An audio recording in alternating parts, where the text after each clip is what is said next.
I've said it about one other movie, and I'll say it about this one. Watching Tron Ares is like sucking a fart out of an ass.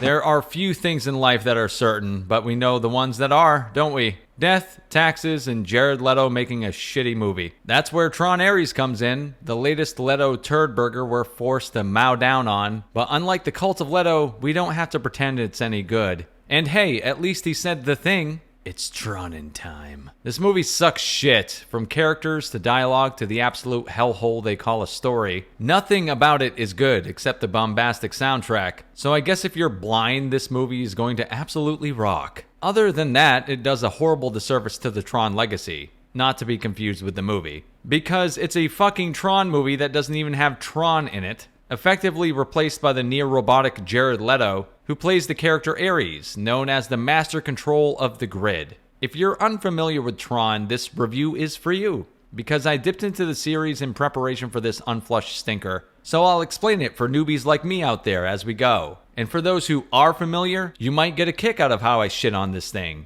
because this movie will absolutely disappoint fans of the series. Yeah, it's your typical Disney slop, where not only is the story nonsensical and so unbelievably stupid it'll actually make you mad, but the movie fulfills all Disney desires by removing the main character from the last film and replacing him with a literal girl boss. Yes, the character of Sam, who was set up to lead his company at the end of Tron Legacy, is not just MIA in this movie. He's fucking replaced by another, more feminine character because of course he is. Characters, retarded. Plot, retarded. This movie made me retarded. Because this isn't a movie, it's vibes, man. As always, the easiest way to dive into this mess is to first break down the plot. So let's get to it. And before we get in there, a quick word about the sponsor of today's video, because YouTube doesn't pay diddly shit, so I need to make a living doing this somehow. Timestamped for your convenience. I always appreciate you guys who do watch the ad. And hey, maybe even take a look at the sponsor, which helps support this motherfucking channel. For those of you who do, you know I love you, baby. There are a lot of VPNs out there, but today's sponsor comes highly recommended. CyberGhost VPN. With CyberGhost VPN, all your traffic goes through a secure tunnel, and your IP address is hidden and your data encrypted. And what do you use it for, you might be asking? Well, let me explain. There are all kinds of geo-blocked content on streaming networks, especially Netflix. For example, I'm a big WWE fan. Let me talk to you! And in America, we have to have 4 different streaming networks to watch all the content. But everywhere else in the world, they get it in one location. Well, with CyberGhost VPN, you can bypass all that crap and skip right to the good stuff all in one place. Besides that, there are also a ton of other movies and TV shows you can access that are outside of your region by using CyberGhost VPN. From Netflix, Amazon Prime, and Disney+. What's even more important than anything else, though, is that CyberGhost VPN protects against hackers and data brokers who want to sell your info online. CyberGhost's 38 million users have made it one of the most highly recommended VPNs on Trustpilot. Over 21,000 people have rated it with over 4 out of 5 stars. And one subscription can be used on up to 7 devices. With my link in the description, you can get CyberGhost VPN for just over $2 a month, which equates to over 80% off. And it comes with a 45-day money-back guarantee, so you've got nothing to lose. And thanks to CyberGhost VPN for sponsoring this video. And now back to it, baby. The story of Tron Ares. We start the movie out with an explanation for why the main character of the last movie is gone. Because this one's made for modern audiences, so that means he, Sam, had to be replaced with a boss bitch. A literal one. Sam was the head of Encom, the company responsible for the creation of Tron. And now he's fucking gone because the plot needs him to be. Replacing him is Eve and her sister. And the sister doesn't matter because we'll learn in a little while that she's deader than shit. Elsewhere, a rival corporation known as Dillinger has entered Encom's space. And it's the modern age, people. They're not just dueling over video games in a virtual world. They're fighting over artificial intelligence supremacy. Yes, this movie boils down to dueling corporations. Super exciting. One uses AI to make things that are mean. This here's a happy little shack where I banged your mom back in '78. Would you just look at that? I can practically hear the bed frame thumping. And one makes things that are friendly or whatever. Do you like bofa? Bofa? Yeah, both of these nuts on your chin. Anyway, Dillinger is the evil company. so we're just going to refer to them as that. And Encom is the nice company. And this movie really is so on the fucking nose that Dillinger makes bad things and Encom makes good things. I wasn't kidding. We know which side they're on because they're both 3D printing AI into the real world. Except Evil Company wants to build badass fighting machines to sell to the military. You know, because they're bad. Get it? And they wear red to let you know they're bad. Get it? Oh, and the Good Company wants to create life, and they make, like, plants and shit. You'll see they're good because they wear light colors, because they're nice. Get it? Fucking get it? Another thing Evil Corporation is making is people. Specifically AI badass Ares, who is essentially an indestructible super soldier tailor-made for the military. Jarvis, you there? Fucking A, bro. What can I do for ya? Gauge heads-up display, four-door preferences from home interface. Yeah, fucking right on, buddy. I'm already on it. I'm a fucking robot, man. What the fuck? The evil genius of Evil Company is trying to sell said AI robot guy to the military. But little do they know, he can only last in the real world for 29 minutes before disappearing like a fart in the wind. How unfortunate. Turns out Evil Corporation needs something called the Permanence Code so that Ares and all their other creations can, stop me if you figured it out, stay permanently in the real world. Also turns out that Nice Corporation has the Permanence Code thanks to Eve, the twin sister who isn't dead, and who calls up her partner at Encom and is like, I fucking found it! And he's like, girl, no way! And she's like, way! While they're talking, evil corporate leader guy uses Ares to hack into Encom's files and see what they're up to. And shocker, he finds out that Eve has the permacode, and this whole scene is just an excuse for Ares to run around inside the grid, which is basically the virtual world, kicking the hell out of CGI bullshit. Anyway, Ares reads Eve's file that he stole and sucks all the character information he needs out of it. He learns all about her history, including her dead-ass sister, who... You got the cancer and died on a Tuesday. This gives her the big sad, and it'll come in handy later when the film decides to regurgitate an info dump, so we don't actually have to see anything. We're just told a bunch of shit. At this point, knowing Nice Lady has the bullshit permacode, Evil Guy sends Ares back into the real world to capture her, and bring her in so he can get the code. Ares and his right-hand lady will call Evil Chick, fly through the city on their Tronsicles and leave seemingly never-ending streaks of light behind them. This light is able to destroy anything, but thankfully not a single fucking car or person runs into it, not once. They chase Eve, who also just happens to be on a motorcycle. What a fucking coincidence. And Ares is hell-bent on capturing her. She crashes her motorcycle, but conveniently lands in a garbage can equivalent to fluffy pillows because fuck this movie, and then realizes that they are programs with a bad bout of shitty acting when she shouts,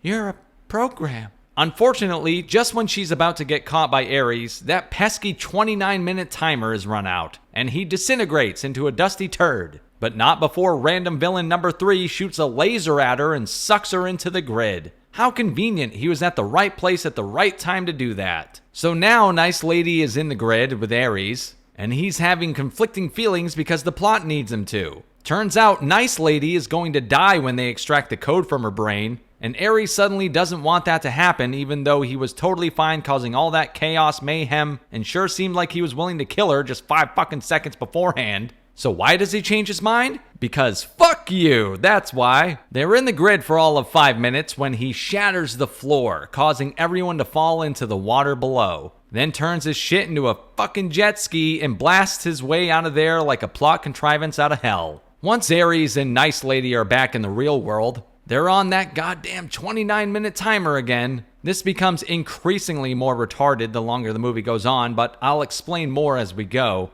And they cut a deal that since he helped her escape, she'll get the bullshit permanence code so he can be, well, you know, permanent. They make their way to her office, which is located in the middle of the city. And anyone who's lived near a major city knows goddamn well you can't just drive into the middle of a city and scale a skyscraper in under 29 minutes. But fuck me and fuck this movie, so whatever. They use this time to get to know each other and joke around a little bit. Because they're buddies now all of a sudden because the plot fucking needs them to be. Hey Siri. Wait.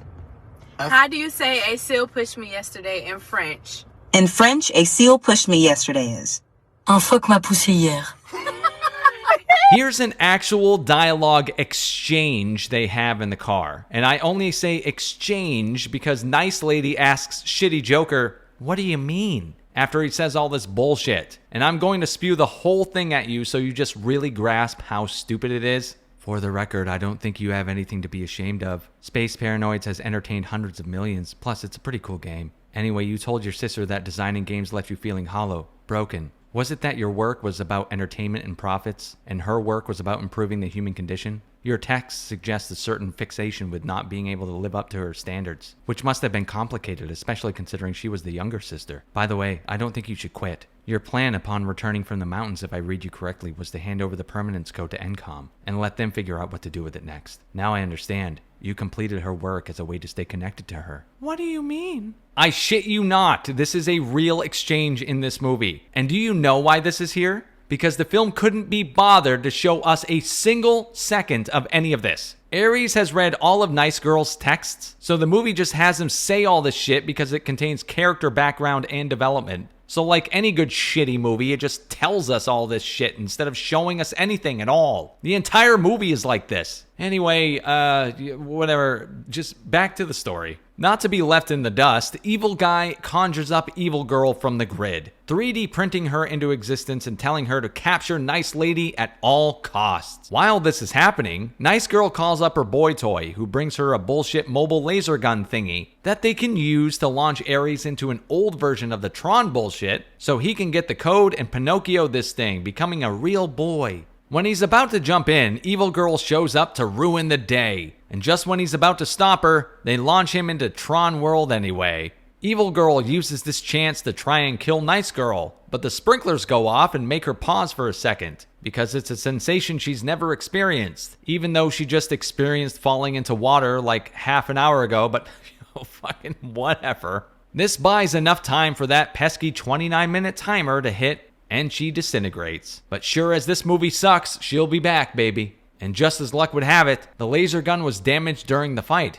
So Nice Girl calls up her Indian butt buddy to help, and he pulls up crankin' tunes. Just hear those sleigh bells jingling-a-ring-a-ting-a-ting-a-ling-a-ting-a-ling-a-ting-a-ling. Evil Girl reintegrates into the real world again, and Evil Guy's mother has had enough of this shit and tries to stop her. And Evil Girl's like, "Shut your fucking mouth! Shut the fuck up, you!" and then stabs her ass. She was given a direct order. Get Nice Girl in the code by any means necessary. So the film's trying to say something about AI and how literal interpretations of things can lead to the downfall of man. Or maybe I'm giving this limp noodle of a movie too much credit. She conjures up a giant, slow-moving piece of shit robot ship, basically completely disregarding the 29-minute timer she's on, because it only matters when the plot needs it to, and she flies off. Now, you're probably assuming that these people moved further away, since she only has 29 minutes at a time to complete her mission, but nope, they stay right where they fucking were the entire time. Even though everything they have is completely mobile, because everyone in this movie is fucking retarded. Meanwhile, Ares is inside the old school 80s grid where he meets up with the big Lebowski himself. He explains to Lebowski that he wants to be a real boy, and Jeff is like, "That's a bummer, man." Ares makes some feeble attempt at making Lebowski realize he's a real boy already by talking about Depeche Mode or something. And this gets old Jeff making White Russians and dancing, tickling his fancy. So Lebowski gives him the code, and wouldn't luck have it, they fix the machine just in time for Ares to come back and stop Evil Bitch in her shitty slow-moving machine. And luckily, the shitty crew of shitty characters also hack into Evil Corporation's grid and shut down their machine. So now that Evil Girl's defeated, she can't be 3D printed again. Aw, damn it, I wanted this bullshit to just go on forever. The police arrive at Evil Guy's doorstep, and instead of going down quietly, he turns his machine back on because the plot needs him to be able to, and sends himself into his own digital grid, digitizing himself, or, whatever. And then back to shitty Joker and Nice Girl. Ares kind of runs off with his thumb up his ass, and that's it. That's the end. That's the fucking movie. Now, where do we even begin when critiquing this flaming trash can? For starters, there's nothing more boring than corporation versus corporation as the backbone of your film. Nothing is particularly interesting about company slop fests, and that's exactly what this movie is. Oh boy, bureaucracy, corporate espionage, how fucking intriguing, sign me up. The movie tries to play up the different views the companies have about AI, so in turn it thinks it's saying something about artificial intelligence, but you need an actual level of intelligence to write something like that. And these writers are no Einstein. Your characters are only as smart as the person writing the movie. And while I'm not sitting here suggesting I could have done a better job, I'm also not getting hired to write a multi-million-dollar production like Tron Ares. Probably the most idiotic piece of the entire film is the one that runs through the whole thing, constantly reminding you of its presence. That 29-minute timer. Now, at first glance, it's great that we have parameters set for what our heroes are up against. A ticking clock is awesome for that. What isn't awesome is when the movie makes them complete fucking morons in order to make it work. Even worse is when the movie decides to forget about said timer's existence when the plot needs it to. Once the bad guys are getting 3D printed into the real world, they're on a 29-minute time limit to complete their mission each time. And not once does a single person in this movie suggest moving, 30 minutes away. Let's set the stage. Good guy is in the middle of the city. We'll call that place A.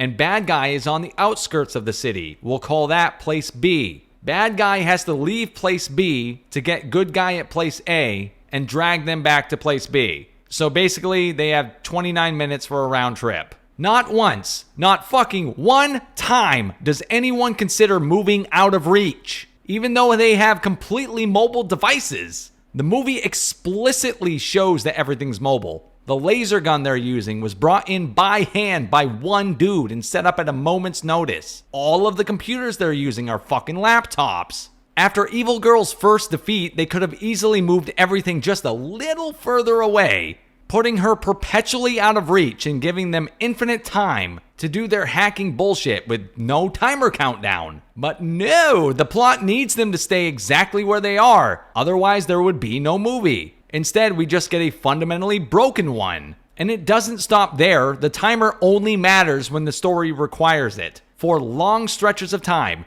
it feels like hours have passed when it's only been minutes. The film feels like it has no idea how to properly pace itself in order for the audience to understand how much time is actually left. Like, the evil girl gets a self-propulsion jetpack and flies across the city to find good girl. Okay, whatever, fair enough. That was probably pretty fast. But then the next go-round, she creates this super slow-moving flying yacht thing that's about as fast as a sloth, yet we're supposed to believe even more shit happens within that 29-minute time span. She flies her gargantuan hunk of shit slowly into the city, has a full-on war with the military, and even has time to capture Eve, lose her, and have a one-on-one fight with Ares. And lose that too. All in the span of 29 fucking minutes? It's the most ridiculous thing in a movie filled with ridiculous things. The movie would have been better off with no timer at all and just giving the audience the knowledge that these things can't last in the real world, and at some point they'll de-resolve. Another bothersome part of this film, if you can really call it that, is when Ares protects Eve for no reason at all. Now, I'm perfectly fine with the idea of an AI taking on consciousness randomly. That's not a problem. It's an idea that strikes fear in the hearts of people worldwide right now. But Ares flips on a dime in this movie for ostensibly no reason. There's no real setup for when he turns against his master. He just does it when the plot deems it so. Early in the film, he reads through Eve's file and learns about her, so there's some setup there, but at no point does he hint at anything beyond that. He completely obeys his master's commands, and even looks like he's ready to kill Eve at the drop of a hat in the real world once he integrates there. But not 5 minutes later, he's ready to face deletion himself when he realizes that she'll die in the code extraction process. Within 5 minutes of screen time, he's referring to her as a friend and willing to risk it all. I guess you could say he developed a parasocial relationship with her by pawing through her private messages, but that's not what the movie's implying.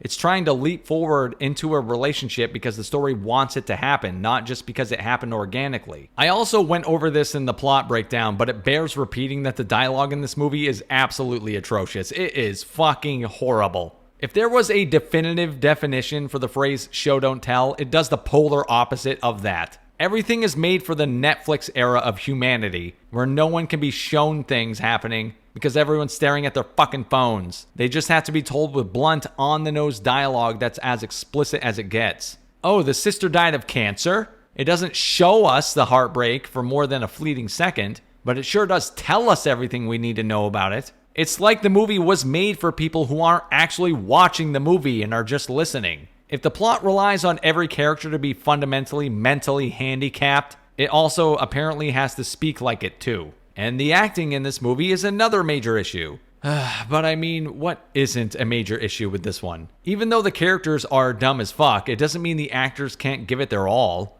And I just don't see that here. Jared Leto is playing an AI, which he plays as robotic as he possibly can. But even after he becomes human, he still acts the exact fucking same, so whatever. Apparently his method acting was implemented here too, and he started an intimate relationship with ChatGPT to do it. His ultra-robotic and barely detectable audible sounds we have to call dialogue miss Chat's incessant need to say things like, "You're completely right," with exclamation points at the end. Elsewhere in the acting pool, we have Greta Lee as Eve Kim, who can barely speak her fucking lines to the point where if she's not slurring her speech, her dialogue is just constantly ADR'd in. We also have a returning Jeff Bridges as the single through line for the Tron trilogy, because we've got to have Lebowski in the movie somehow. He phones it in as expected, literally bringing his Lebowski-isms to the screen with every "yeah man, totally man" line delivery he can muster. And Evan Peters plays the stereotypical evil guy who will go through any lengths to get what he needs, including murder. As a mama's boy, the only thing his character doesn't stand for is pushing his mother around, and he's over the top as expected. I feel like this dude is a phenomenal actor and deserves a whole lot better than the role he got in this trash pile. Maybe the saddest aspect of the film, though, is the devolution from sci-fi fare to typical Disney agenda-pushing girl boss bullshit. Unfortunately, this kind of slop hasn't left theaters. It's still being driven home one film at a time. Sam, Flynn's son, who took over ENCOM at the end of Tron Legacy, disappears entirely from this movie because the plot needed him to, so they could shoehorn in diverse girl boss. Jared Leto's Ares and Evan Peters' evil Dillinger barely break a sweat in this movie too, because the real confrontation is between evil girl and nice girl. In fact, Ares is taken out of the movie for a huge chunk of it to focus on the two conflicting females. Because, of course he is. Not that Ares is a particularly interesting character, but it's so obvious what they're doing with these behind-the-scenes choices. It'd be a disservice to this review not to mention it. And for a movie called Tron, it's suspiciously Tronless. There's no mention of the character at all, let alone actually having a presence in the movie. Like, what the fuck are we even doing here? At least Tron Legacy figured out a way to incorporate the character for at least a small amount of time. Here, he's just wiped completely off the board to make room for all the girl bosses and shitty replacement bot Ares. And in the end, I guess at least the visuals are pretty cool, but the film spends so much time in the real world it doesn't get to capture the visual spectacle that Tron Legacy was able to 15 fucking years ago. It's like the Matrix Revolutions of the series. We came here to spend time in the Matrix, or in this case, the Tron world, but instead it spends most of it in the boring-ass real world. Audibly, the film is bombastic and will send you reeling if you see it on a big screen. So, there's that, I guess. My advice to you is to completely close your eyes and just take it in, because hey, the film knows you're not here for the story. Like I said, you're just here for the vibes, man. The film is a disgrace to the series, a disgrace to the original, and while I wasn't a huge fan of Tron Legacy, it even disgraces that film's story progression. Bad acting, horrible dialogue, horrendous and inept plot. If you're looking for an atrocious piece of shit, this movie can do it all. Before I go, thanks to everyone who supports me over on Patreon. There are reviews and essays I provide exclusively to Patreon subscribers, so if you've enjoyed this review and you're interested in more, the link will be in the description. Also get a shout out in every video. I really do appreciate you guys. Thank you so much. Also, don't forget to click your link in the description to get your discount on CyberGhost VPN, so you can protect your data while you browse and get full access to all the blocked content from around the world for just $2.03 a month. Totally risk-free. Check it out in the description. GG's.